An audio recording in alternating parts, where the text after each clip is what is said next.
Bonjour à vous tous. C'est un moment qualifié d'historique. Le département de la Côte d'Or va produire de l'eau potable. Après la création de nouveaux syndicats mixtes des eaux début 2026, les élus ont validé hier un rapport sur la production d'eau potable par le département en collaboration avec les syndicats des eaux de Grosbois et des Maïlis, dans un contexte de tension climatique sur cette ressource. Manon Bacour. Oui, concrètement, ce plan permettra au département d'approvisionner en eau près de la moitié des communes du territoire côte-d'orien. Les communes et leurs syndicats des eaux garderont la compétence et la distribution de l'eau potable. Dans le détail, ce vote donne délégation au département pour devenir maître d'ouvrage dans ce dossier. Il pourra également superviser les études de faisabilité ou aller chercher les subventions. Objectif, un accès qualitatif et quantitatif à l'eau du robinet sans faire exploser le prix au mètre cube. Alors que d'ici 2050, nos rivières pourraient perdre 25% de leur débit, 20% de recharge du côté de nos nappes phréatiques. Plusieurs travaux sur les canalisations ou sur les stations d'épuration sont donc prévus en 2027. Et coût total du projet, près de 100 millions d'euros, somme que le département n'assumera pas dans son entièreté. Il créera en revanche le plan de financement. L'info, c'est aussi des suites dans cette affaire dont le Jura septuagénaire avait été retrouvé mort ce samedi au pied du belvédère de la cascade de l'Éventail, localisé grâce à son téléphone.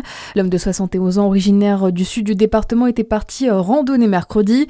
D'importants moyens avaient été déployés pour le retrouver. Les secours évoquent la piste d'un glissement. Il aurait glissé alors qu'il marchait sur le sentier humide mais balisé, avant de tomber ensuite le long de la paroi rocheuse. Dans le reste de votre actualité générale, l'Iran poursuit ses frappes de représailles. Tôt ce matin, c'est à Riyad, la capitale saoudienne, que des explosions ont été entendues dans le quartier diplomatique. L'ambassade américaine a été visée. Conséquence, un incendie limité et des dégâts matériels mineurs selon le ministère de la Défense de l'Arabie Saoudite. 8 drones au total ont été interceptés et détruits selon les autorités saoudiennes. Les États-Unis annoncent répondre bientôt à cette attaque.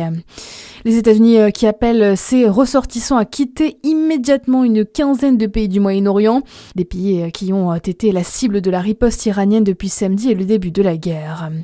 D'ailleurs, hier soir, le chef de l'État Emmanuel Macron a présidé un nouveau conseil de défense pour suivre la situation.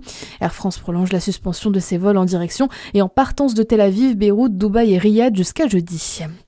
Il est de retour au musée des Beaux-Arts d'archéologie de Besançon. Le taureau d'Avrigny, statue en bronze du 1er siècle avant Jésus-Christ. Il était en restauration après avoir été endommagé accidentellement par un agent d'entretien. La statue gallo-romaine en bronze d'un taureau à 3 cornes sera à nouveau exposée dès demain dans le musée. Et puis le carnaval bientôt au patrimoine mondial de l'UNESCO. C'est en tout cas la demande de la Fédération nationale des comités organisateurs de festivités et du comité des fêtes de Châlons. Objectif, faire du carnaval de la ville un événement protégé.